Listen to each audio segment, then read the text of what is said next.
शुक्रवार चंद्र रे पाहिब राति शिवशक्ति पॉइंट छुईब सूर्यालोक चंद्र पृष्ठ रे हब कि किछ चमत्कार निदर उठिबे कि रोभर और लैंडर 14 दिन पर चंद्र पृष्ठ रे आसंता काली आसिबाक जाउछि सकाळ भारतीय वैज्ञानिकों मनरे नुआ आशार संचार आसंता काली सूर्योदय सह विक्रम और प्रज्ञान निदर उठिबे बोली आशा प्रकाश करिछि इसरो शिवशक्ति पॉइंट रे आसिबाकु थिबा सकाळ भारत मनरे भरी रहिछि अनेक आशा एही नुआ सकाळ सह स्लीप मोड रो उठिबे लैंडर विक्रम और रोभर प्रज्ञान पुणी थरे लैंडर और विक्रम केमिति काम करिवे से ने उद्यम करिवो इसरो विक्रम लैंडर रो रिसीवर ऑन थिले मध्य प्रबल ठंडा और अंधार जोगु एहार सब जंत्रांश बंद रहिछि सूर्यंक ठारु शक्ति आहरण करी पुणी विक्रम और प्रज्ञान सक्रिय हेबे बोली आशा करा जाउछि जदि कोनोसी कारणरू यह संभव न हुए तेबे विक्रम और प्रज्ञान सबुदिन पई चंद्रपृष्ठ रे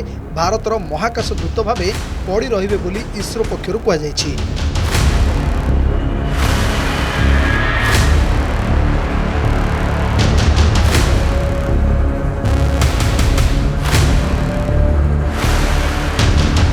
कल जबकि 20 सितंबर को शाम से वहाँ से सूर्योदय होना शुरू हो गया है चंद्र पे, तो अभी धीरे धीरे सोलर पैनल वो चार्ज हो जाएंगे जो रोवर और लैंडर पे है और हमारा जो प्लान है उसके मुताबिक 22 सितंबर को इसको रिवाइव किया जाएगा, उसको फिर से एक्टिव मोड में लाने का प्रयत्न करेंगे।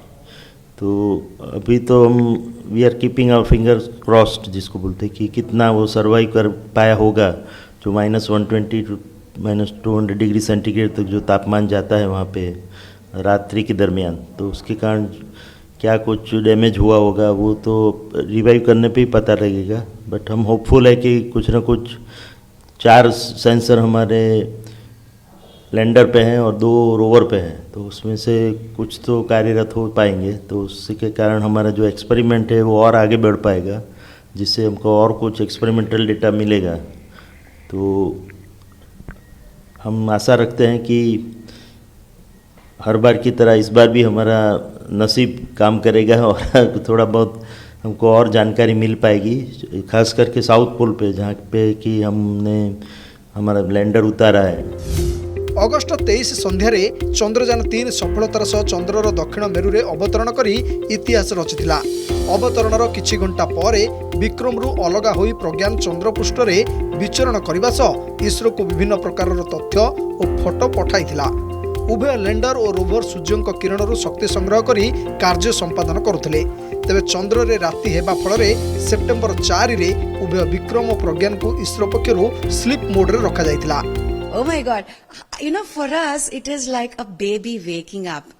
You know, when the doctors say that, you know, this is only the survival rate, but if the patient is there for, you know, some more years, that's the jubilation, that's the happiness. So I'm very sure that, you know, because the battery is full, solar panels also have, you know, complete power there. So I'm very sure that at least we will have little movement. Science is one thing. It is always may or may not be. It is not like 100% that you can say confirmed that, you know, it is not going to wake up. You cannot say that because there is enough of power and the battery is also fully charged and all that. So who knows? I mean, you know, there has been no anomalies as of now. There has been no disasters that we have known. There has been nothing that, you know, the satellite has failed. I mean, the rover has failed or anything. Nothing has been done. So everything is robust. So when it is robust, I think there is a possibility. So that is science. ए 14 दिन चंद्रर दक्षिण मेरुरे तापमात्रा -250 degree थिबा बेले विक्रम और प्रज्ञान पुनः कार्य करिबा एतटा सहज नुहे। तेबे जदि इसरो लैंडर और रोवर को सक्रिय करिबारे सफल हुए तेबे यह भारत पई बड़ सफलता हेबो। Bureau report, Argus news.